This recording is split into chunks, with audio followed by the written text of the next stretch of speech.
Hello, and welcome back to the channel. I'm so glad you're here. Today, we're stepping into a pivotal moment in American history, a year that didn't just stir unrest, but lit the first real flame of revolution. It's 1765. The ink is still drying on the Treaty of Paris, ending the 7 Years' War known in America as the French and Indian War. Britain stands victorious, but exhausted and deeply in debt. And from that exhaustion came a decision that would echo through towns, taverns, and colonial legislatures across the New World: the Stamp Act. So grab your tricorn hat, pour yourself a cup of tea, or maybe not tea. Given what's coming in, let's journey back to the streets of Boston, the courthouses of Virginia, and the printing presses of New York, where paper, protest, and principle collided. It began quietly in Parliament, in London, far from the dusty roads and bustling ports of the American colonies. On March 22, 1765, King George III gave royal assent to the Stamp Act. Its purpose was simple: raise revenue to help pay for the British troops stationed in North America after the war.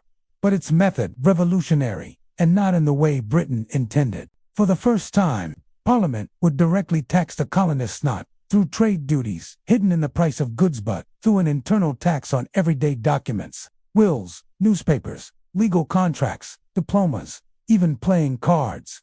Every piece of paper used in official or commercial life now required a stamp purchased from a British-appointed stamp distributor and embossed with a special seal. No stamp, the document was invalid. The penalty: seizure, fines, or worse. To British officials, this seemed fair. After all, the colonies had benefited from British protection during the war. Why shouldn't they help foot the bill? But to the colonists, it was something else entirely. They had no representatives in Parliament. No taxation without representation became the rallying cry, not yet a call for independence, but a firm defense of their rights as Englishmen. The news traveled slowly by ship, but when it reached America in May 1765, outrage spread like wildfire. In Boston, the heart of colonial resistance, a young lawyer named James Otis had already been warning of parliamentary overreach. Now, his words found fertile ground. But it was another Bostonian's, Samuel Adams, who turned ideas into action. He helped organize the Sons of Liberty, a secret network of merchants, artisans, and tradesmen who vowed to oppose the Stamp Act by every lawful means. Their methods were anything but quiet. When Andrew Oliver, the appointed stamp distributor for Massachusetts, was revealed, a mob gathered outside his home one August night. They hanged an effigy of him from the Liberty Tree, a great elm on Boston Common, then marched to his office and destroyed it. Terrified, Oliver resigned the next day. Similar scenes played out across the colonies. In Newport, Rhode Island, crowds burned effigies and forced stamp agents to resign under threat. In New York, protesters stormed the home of Lieutenant Governor Cadwallader Colden, dragging his coach through the streets and setting it ablaze on Bowling Green. Even in Charleston, South Carolina, where loyalty to the Crown ran deep, public meetings denounced the act, and the local stamp distributor fled to Fort Johnson for safety.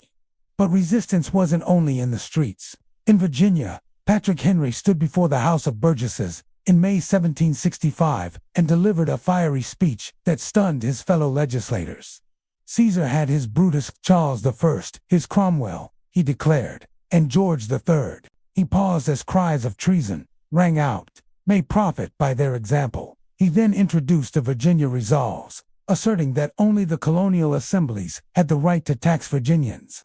Though some of his boldest resolutions were later softened, printed copies circulated widely, inspiring other colonies to follow suit. Meanwhile, in October 1765, delegates from 9 colonies met in New York City for the Stamp Act, Congress, the first unified intercolonial assembly of its kind.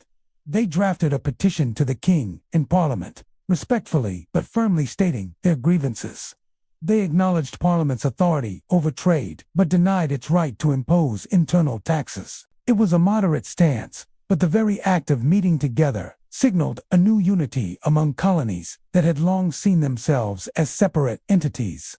Back in Britain, the backlash was mounting too. British merchants, whose exports to America were being boycotted by colonial consumers, lobbied Parliament fiercely. If the Americans won't buy our goods, they argued, we'll go bankrupt. The economic pressure was real. By early 1766, even Prime Minister George Grenville, the Act's architect, was losing support. And so, on March 18, 1766, almost exactly 1 year after it was passed, Parliament repealed the Stamp Act. Church bells rang in Philadelphia. Bonfires blazed in Boston.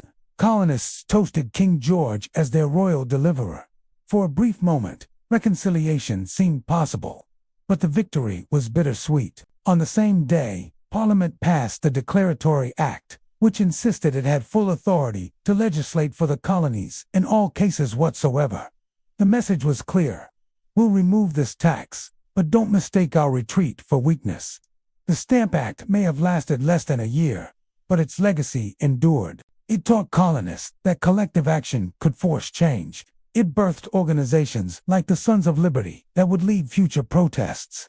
It forged alliances between northern merchants and southern planters, urban printers and rural farmers. Most importantly, it planted a seed of doubt. Could the colonies truly govern themselves? Over the next decade, that seed would grow through the Townshend Acts, the Boston Massacre, the Tea Party, until it blossomed into full revolution. But it all began with a piece of stamped paper and the refusal to accept it. And so, the story of 1765 isn't just about a tax. It's about voices rising in unison across 13 distant colonies, discovering they shared more than just a king, they shared a cause. The Stamp Act may be forgotten by many today, but without it, the road to Lexington, Concord, and Philadelphia might have looked very different.